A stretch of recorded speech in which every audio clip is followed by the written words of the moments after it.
runtii dalkeenna wuxuu ku jiraa xaalad emergency ayuu ku jiraa baahi badan ayaa jirto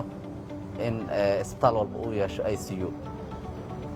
waxaan bogaadinayaa in isbitaalka kalkaal maanta ay bilaabeen in ICU ay soo kordhiyaan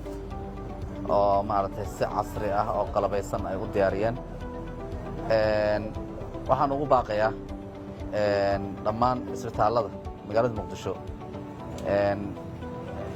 in isbitaal ICU aan lahayn inaan la arkin ayaan jeclahay dhammaantood inay diyaariyaan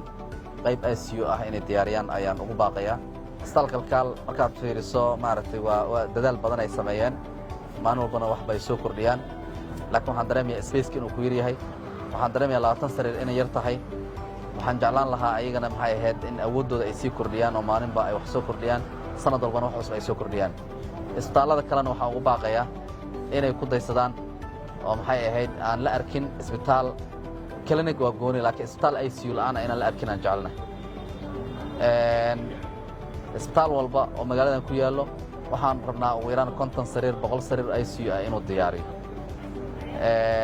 dhibaatadii ka dhacday COVID-ka markuu dilaacay